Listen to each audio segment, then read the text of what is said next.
Good afternoon. It is late in the afternoon on Wednesday. I think it's Wednesday. Yes, it's Wednesday. And I'm so excited. I received a package today that I figured I could just come in and open with you guys. It is a package that I have been waiting for. Can you tell what it is? No, you probably can't because it's just a plain white box. I ordered this from a beautiful luxury brand. I do have an event that I'm going out of town next week, and a little bit of a theme to where I'm going. So I got this particular item to go along with a outfit that I'm wearing when we go out of town.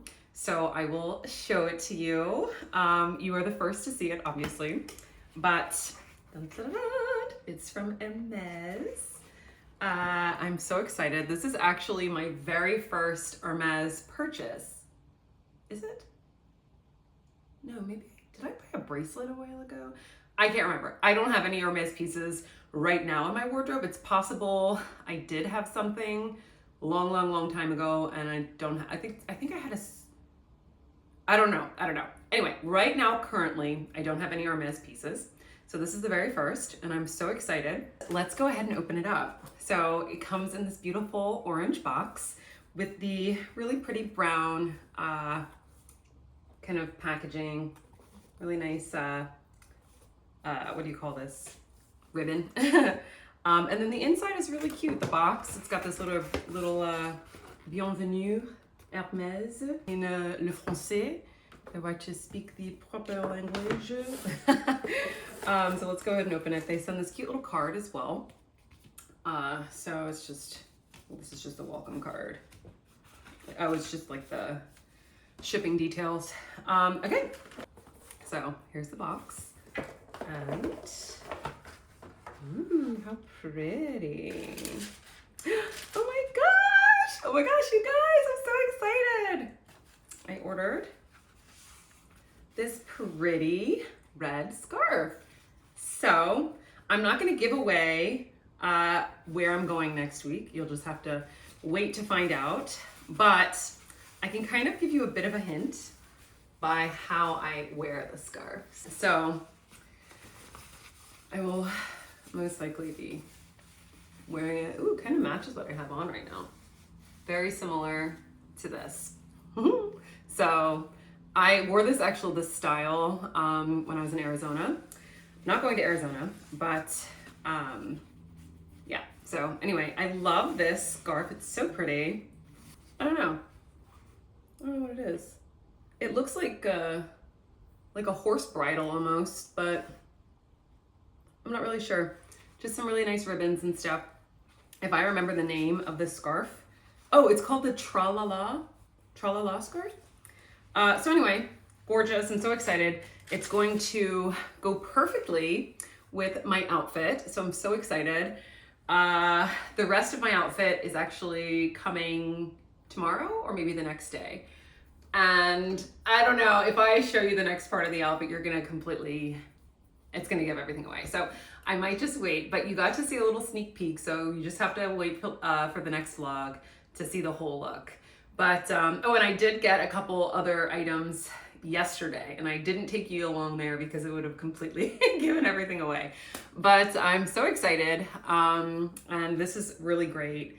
What a great day. I'm so excited. I love receiving packages, especially packages that I've very detailed packages, like things that I've very specifically ordered for a specific reason. And the reason why I decided to go with the Hermès scarf and not like any other brand is because I already have a scarf from Totem, and I love that scarf. I've literally been wearing it for years. I always wear it in that similar kind of way around the neck. And sometimes I'll wear it around my head as like an actual scarf, especially like if I'm out in the garden. But I love that scarf. I've had it for a while, so I don't want to overdo it because it is silk. So I figure getting another high quality silk scarf is a good idea. So I'm kind of expanding my scarf wardrobe, my accessories edit, if that makes sense. So this is a perfect addition.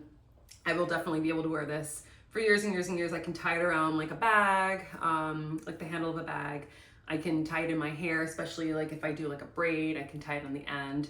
I can kind of use it as like a headband as well. So there's a million different ways I can wear the scarf. And this is actually the small version. So the next Hermès scarf that I get is going to be a little bit bigger, and then I'll get the big one. But I don't need those right now. So that's something that I'll be working towards. But yeah, I'm so excited about this. Let's see, it is the end of the day. It's 4 o'clock pretty much. No, it is 4 o'clock. I just had a gajillion meetings, including a really great one for something that I'm not ready to announce yet. And I've already teased this so many times in my other vlogs. So sorry, you're just gonna have to stay tuned to find out what I'm talking about. My air conditioning just kicked on, and I'm glad because it's freaking hot in here. So anyway, I am going to get back to sending a few emails, but I know it's weird. I'm starting my vlog on, in the afternoon on Wednesday. So I missed Monday and Tuesday. I think I did do some recording on Monday, but I was rambling. Sometimes if I don't have anything I'm specifically talking about, I'm just rambling. So I don't want to just do that to you guys. I want to come on and really talk to you about something, I don't know, interesting. So I think this was pretty interesting. Again, I'll show you the scarf one more time. And it is the Tralala scarf from Hermès. Beautiful. So anyway, I'll see you guys later. Good morning. Actually, gosh, why do I do that? It's actually the afternoon, so sorry. Good afternoon. I am headed to a meeting, and you probably can't see, but I have on my avatar's costume. My H&M, my burgundy H&M shirt that I wear all the time now. I love it. I'm gonna have to definitely get this shirt in different colors. It's just that it's so thick and nice. It feels like more elevated. It feels kind of luxurious. It doesn't feel like a typical tank top. But anyway, I wanted to address what I had talked about in my previous vlog, just very quickly. And the reason is because, really, the conversation that I had in my previous vlog, I'm not going to go back into it, but basically the whole gist was that I was talking about the consequences of giving people positions or roles when they haven't actually worked hard for them. So nepotism, obviously, is what that is. It's when people are given things that they haven't earned. Jeez, sorry, it's kind of bumpy. So when people are given things that they haven't actually earned or worked for, and the consequences of that. So if you're interested, go back to that vlog. If you haven't seen it already, go back to that vlog and really listen to what I was talking about. But that conversation really came about because I was thinking I had a particular person in mind. I'm not going to name this person just because I don't want to do that. But I've been following along on this pretty much downfall of this person's career over the past couple weeks because of a project that they worked on, a film project that they worked on, and they didn't handle it with care. And the topic of this particular film is so important, and it affects so many people around the world that it just highlighted for me the real reasons as to why people really need to work for the positions that they have. They really need to earn them, and they really need to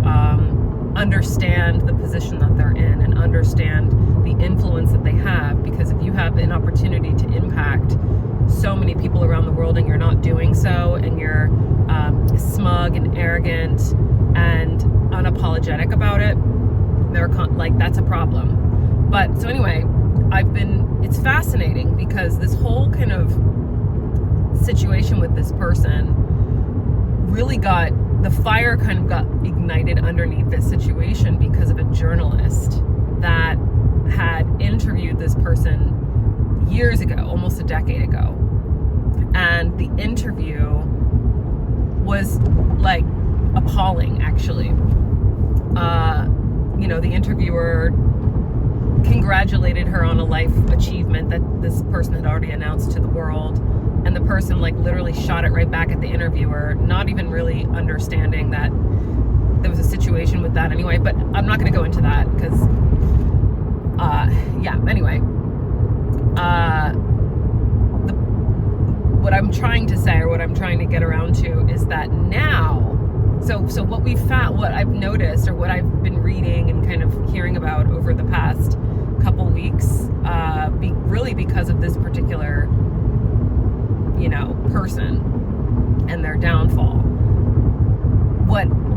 noticed is now journalists are kind of being pushed out because, you know, everything is PR. Everything is, you know, a lot of times these people in these high positions have a PR person handling their image. So they don't want anything to come out that makes them look bad. So a lot of the relationships that they're in are PR relationships. A lot of the things that they say publicly are PR scripted things. So it really kind of, it's almost like we have now, because this interviewer has released that interview that you know, she did a decade ago, which shows how cruel this particular person is. It just showed it. It was so obvious to everyone. And because that interviewer had that tape, she just released it on YouTube. And so now everyone got to see like the true colors of this person. This person's PR team can't scrub that or push that under the rug. It's now obvious to everyone who this person is. It's like the mask has come off. And so it's so fascinating. You know, we're able, through YouTube, just through our high connectivity with everyone around the world, through internet, social media, everything like that, we're really able to like peek behind the curtain. You know, it's not this fairy tale Oz anymore. You know, it's like we're seeing the man behind the curtain with a lot of these people in high profile positions. And so if they got there based on nepotism, it's so clear to everybody why that's a problem, you know, why nepotism is a problem. Because these people in these high positions are not handling it properly, and their PR team can't come in and, you know, create some, you know, fabulous facade for us anymore. Like, we see right through it. We're seeing right through it, thankfully, through social media. So it's so interesting, this whole unveiling that's happening. It's not just with this particular person that I personally had in mind. It's happening with everybody. Like, we're seeing everyone's mask come off. Like, it's a major unveiling that's happening around the world. And I find it fascinating. So anyway, the reason why I was thinking about this right now is because I just read an article from the Hollywood Reporter, and it was talking about how, you know, because right now the Venice Film Festival is going on, and for any of you that don't know, I am an actor, so like for me, I'm very much abreast of all the things that are happening either in Hollywood or, you know, film festivals, that type of stuff. So the Venice Film Festival is going on right now, and I just read an article this morning from the Hollywood Reporter, and it was saying how the press is being changed now at least for the Venice Film Festival. So right now, currently, you know, so how it's been is that, you know, actors, they go for the premiere of the film at these particular film festivals. And this works for the high film festivals and the low-level film festivals. But actors, producers, directors, the whole team, basically the whole major cast, goes for the premiere, you know, sits in the theater. They do the press junket either before, usually before, or even after sometimes. They do the press junket, and they have interviewers, a lot of freelance interviewers, ask them questions about the film, the filmmaking process, how they got into character, that type of thing. However, what I read this morning is that the Venice Film Festival is basically limiting freelance reporters from questioning these sort of A-list cast, these A-list celebrities or these A-list actors. So the article was just talking about how a lot of freelance journalists are like, well, wait, this is how we make our money. Like, why are you limiting us? So now they're just the only press that these big films are doing. Like, for example, you know, the cover image was for Beetlejuice, the new Tim Burton revival of the old Beetlejuice. And so it had like the whole cast up there, and apparently they're only doing official Venice Film Festival press junkets. So they're not letting independent journalists, independent reporters go in and ask these questions. And I'm just wondering now if this is a sort of follow-up from the backlash of this, you know, other person. And, you know, this PR nightmare that really is happening for this other person, which was like sort of, as I mentioned, ignited after a journalist released an old interview of that person, and everyone can see the true colors of them. So I just find this to be really interesting. I'm following, you know, it's so fascinating. It's so fascinating. Because, you know, the benefit of social media, the benefit of, for example, YouTube, where you guys are most likely watching this, is that we have our own voice. Like, you're hearing me, you're listening to me talk, and anyone else that has a channel, you're listening directly to that person. It's not PR scripted. We don't have a team releasing statements on our behalf. You're hearing directly from us. And so the whole landscape of information is changing because of that. And I know these PR companies are freaking out. Hollywood is freaking out. The political whatever is freaking out, because now independent real people can speak the truth, can say can have their perspective. They can, you know, they can describe what they experienced. They can talk about their own personal experience and how it affected them. You know, because think about it, like back in the early 90s, you know, 80s, 70s, 60s, 50s, all the way back to like the 30s, you know, everyone, what you heard about famous people, what you heard about presidents, what you heard about, you know, your favorite actor, actress, or singer, was what their PR team wanted you to hear, was what their team put out. And so you believe this whole, like, whatever. Hold on, I think give me just a second.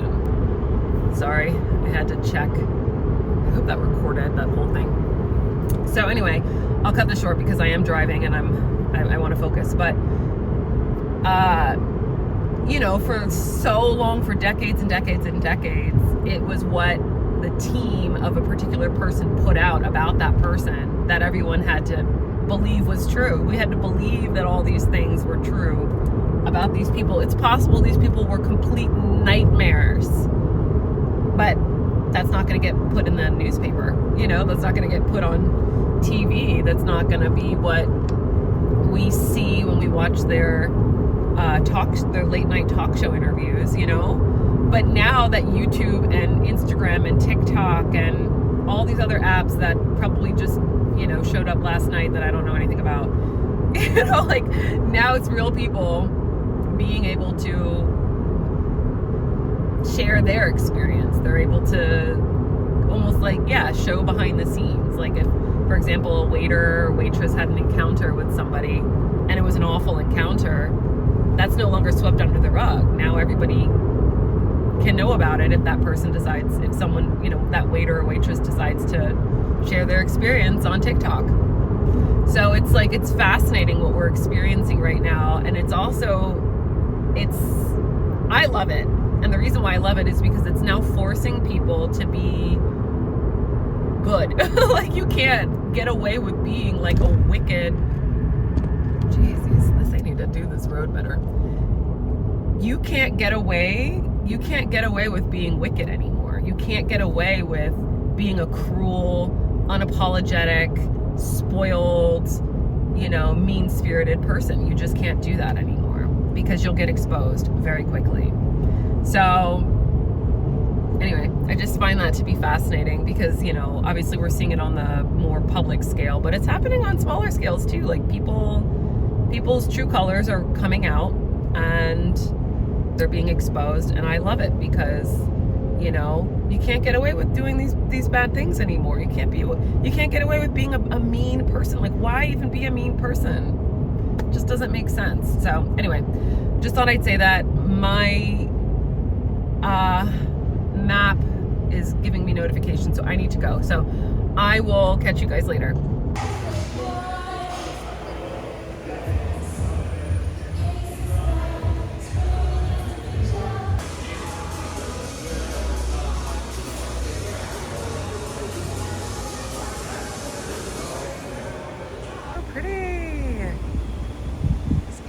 Rooftop bar.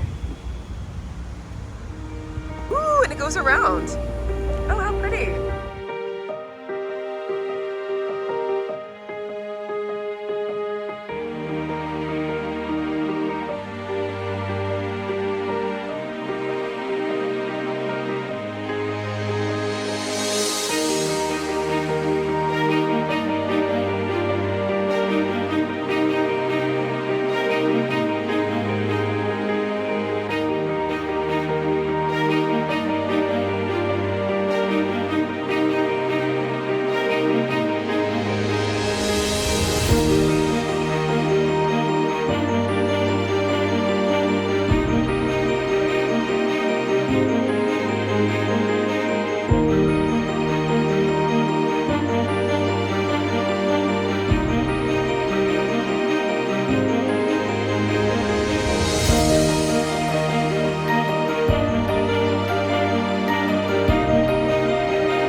cute pickleball paddles.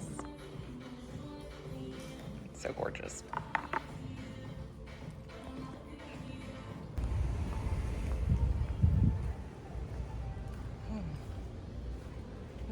Gorgeous.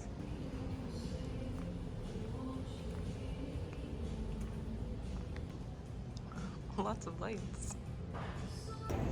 So I love this place.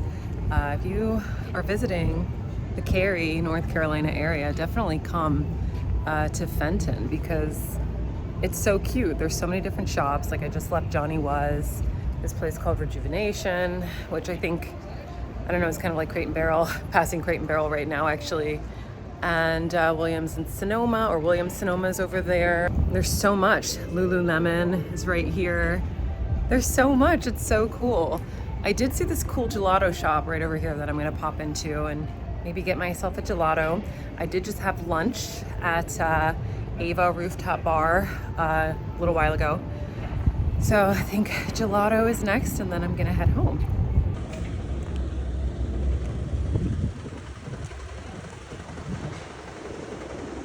Look at this super cute gelato place. I would like to sample the toasted marshmallow, please. And then the fresh mint as well. Thank you.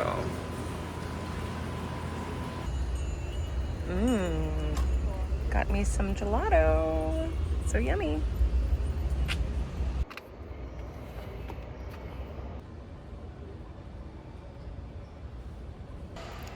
Eating my gelato, I decided to get the two flavors that I tested. So toasted marshmallow on top and mint on the bottom. And oh my gosh, it's such a good combination. So I am eating my gelato right now and then I'm gonna head home. Okay, I'm home from my very long day out at Fenton. So you guys got to see that really cool little shopping area. I have been home for a little while. I've been working at my computer. I'm about to go outside into the garden, which is why I changed my clothes. But before I do so, I received a package. The package is from Theory. They are some pants that I ordered, so I will go ahead and show you. This was a very deliberate purchase. Here's a tip and here's a secret. Buy at the end of the season or buy previous items from the previous season in the next season. So these pants are from last season, but they're, you know, basic wool pants that I will most likely have forever. I already do have a pair of black wool pants from Theory and I love them, but they are kind of old. I've had them like 10 years, I want to say. They're still in really good condition, but they're a little bit bigger. Like I got them back when like kind of, you know, pants were like, it was popular for pants to sit like really low on your waist. And now that's not really in. Now it's like you want more of a high waist or, you know, like somewhere in this area. You want your pants to sit up a little higher on your waist. So I figured I'd get these. I love Theory. Theory is seriously one of my favorite brands. I get a lot of my workwear from Theory. A lot of the basics, so like your typical trousers. Of course, I'll get the occasional piece from H&M or Zara or Mango or something like that. But my staple pieces, my really high quality, good pieces come from Theory. So these are the pants. They are supposed to be a bit fitted and then flare out at the bottom. So I'm gonna try them on and we'll see how they look. These are the pants. As you can see, they're nice and fitted up at the top. The wool is actually really comfortable. Like my gosh, it's super lightweight. It almost feels like these are like summer weight wool. So I'm like wondering actually if it's like a wool blend. But the pant length is quite long. Pants I definitely have to wear a high heel, but I really like the way they feel. They're super snug, perfect, lightweight, summer weight even type trousers. Again, they're quite long, so I did have to throw on my Manolo heels with them. I'm not quite sure the millimeter height of the heels, but they are like my tall stilettos. So yeah, these are the pants. Yeah, so I would most likely whatever I do, I'd most likely tuck my shirt in like that and maybe like pinch it so it doesn't kind of bubble like that. So kind of tuck my shirt like that kind of vibe. But so yeah, these are them. Awesome. Okay, I'm going to take these off, hang them up, and get out into the garden. So I'll see you later.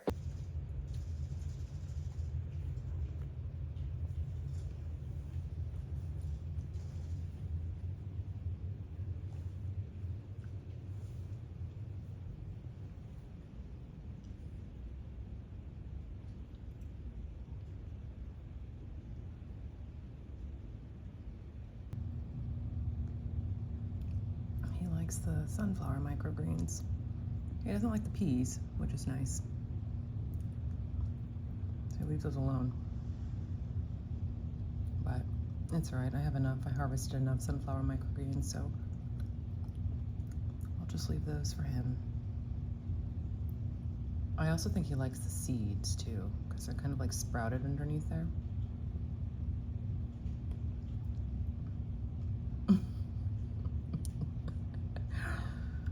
Oh my gosh.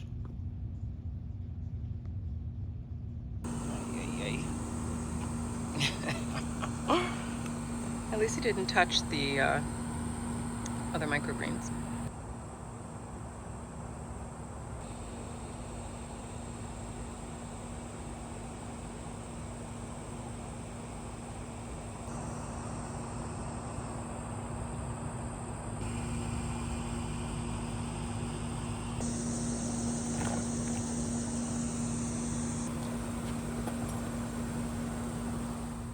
Good afternoon. It just turned 12, so it is officially the afternoon.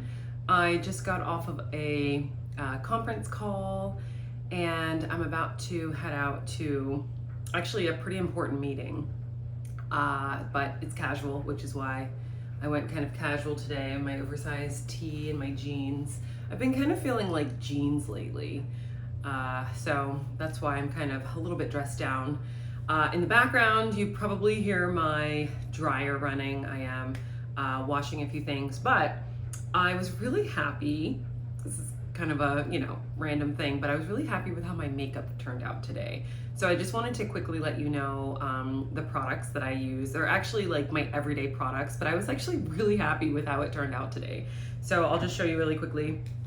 I get my foundation, Maybelline, and I just get it at the drugstore. So I go to Walgreens, sometimes Target if I'm in Target and I know I need to re-up on this.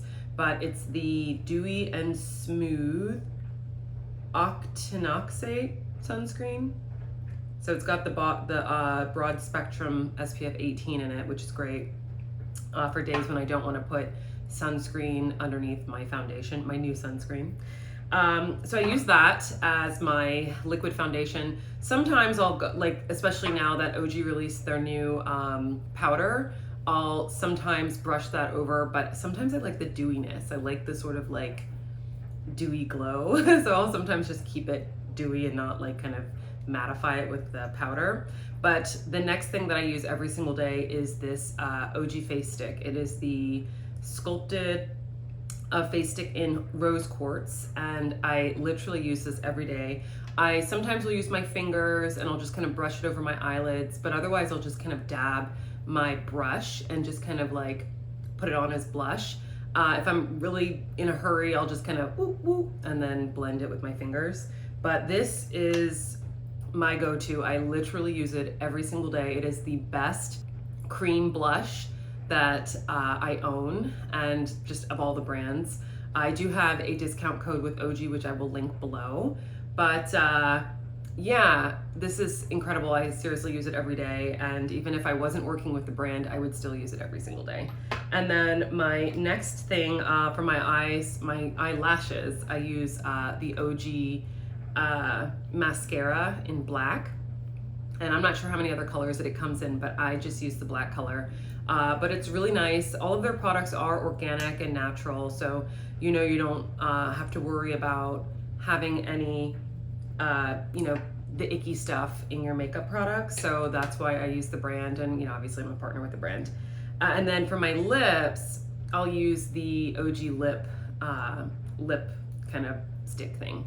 And this color is Begonia. But I have the color, I use Rosalia as well as my other color that I use. And so it's usually between these two colors. There's another color, but I can't remember what the name is. But Rosalia and Begonia are my two like go-to colors. But yeah, so those are my everyday makeup products. And I just feel like my makeup turned out really pretty today. I'm not sure if it like is translating through the camera, but I feel like I have this like really nice dewy glow, and that's kind of important. I'm big on a supernatural look. So for the longest time, I really never wore foundation. It was always like just eyeliner and mascara and maybe a little bit of lip gloss. And that was my thing for like 10 years when I was in my like 20s. Like that's all I did. And then it wasn't until I got into my 30s that I started really kind of experimenting with like foundations and stuff. And so I was using the Chanel liquid foundation, very similar to this one, for a really, really, really long time. But it's expensive. And honestly, this does the exact same thing. So it's like, why spend 3 times more when you can get the same product for, you know, a lot less? And it works. And this, you know, obviously has the SPF 18 in it. And, but yeah, and so, but for me, having a natural look is super important. Like I do not want to look like I have tons of makeup on my face. So, you know, just doing a simple foundation that is almost like kind of like an SPF, like a sunscreen with a little bit of tint. So it's not a BB cream, it's not a CC cream, but I do like the full coverage, but I like it to be lightweight and that dewy, like I'd mentioned.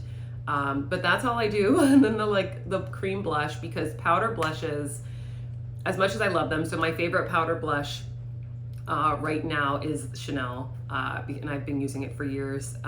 And I will, if I have like, for example, if I have an event that I'm going to, if I really want to get dressed up, then I'll do the full shebang. I'll do the foundation, I'll do the powder. My favorite go-to like translucent powder is from Laura Mercier, and I probably should have just brought all this stuff downstairs, but so Laura Mercier's translucent powder is my favorite just for that. If I want to, now since OG launched their new powder, it actually matches perfectly with my foundation, and every time I wear it I get like a lot of compliments. Like when I put it on, like if I put this on and then the OG powder, my husband's like, you look really good today, and I'm like, thanks. I always appreciate that, but I'm like, he always says that when I wear the powder. So yeah. And so anyway, so I think that will be my kind of go-to now. I still will probably use the Laura Mercier translucent powder. I like to put that on my T-zone just because I feel like it really prevents the shine. I tend to get a lot of shine in that area. And then, oh yeah, so I was talking about like events and like getting really dressed up. So then I'll do, you know, obviously like probably a color or some sort of like color that matches my dress for my eyeshadow. So I'll do that. Maybe I'll do a smoky eye. I'll do a lot more mascara. So I might even double it up. So I'll use the OG mascara and then maybe layer it with like another mascara just to make my eyes pop. I do not use an eyelash curler. I never have, and I probably never will. I just don't think I need it. Some people, I feel like I'm one of those people that has like naturally curled eyelashes, so I don't need to actually curl my eyelashes. But let's see what else. Then I'll do like, a certain lip, and I'll use the powder blush. So yeah, so in those cases, like it just depends. So like my everyday, what I just showed you is this is my everyday makeup. For events and like big, if I want to do something big, or really kind of like dramatic, then I'll use a lot more products and it'll take a lot longer. But this is my everyday 5-minute makeup routine basically. And sometimes, and actually I'll use a lip liner as well. I use the Huda Beauty lip liner, but these are my everyday, it's like a 5-minute makeup, probably like 4 minutes to be honest. It's so fast.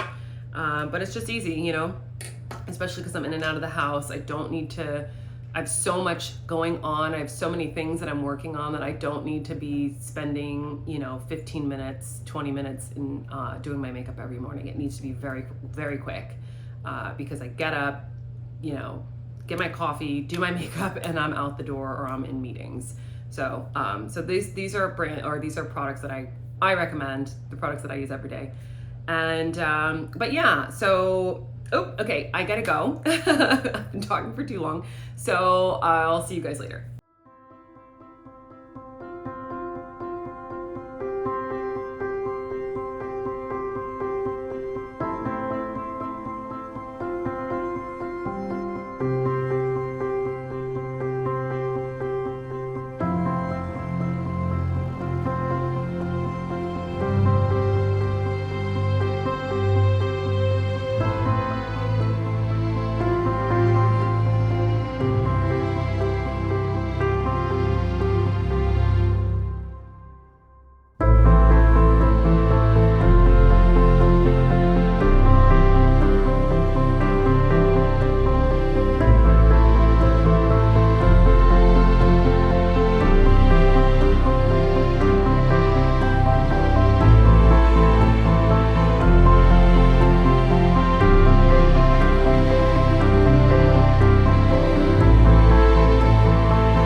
Saturday, and as you saw earlier, I went ahead and took all the dried basil that I've been drying for a little while and I packaged them up. So I had the Genovese basil, and that was sort of the main batch, and then also the Thai sweet basil. So both of those different types of basils have been drying on the table for a few weeks now. So a few vlogs ago, you will have seen me like rinse them off and lay them out. So it's time now, they're all dry, so I was able to put those away. So they got put in their respective jars and put up in the pantry.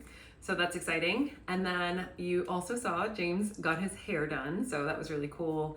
A friend of his has a daughter who's 16, and she's kind of getting started in her hair journey, so she just came over to do his hair, and it came out really nice.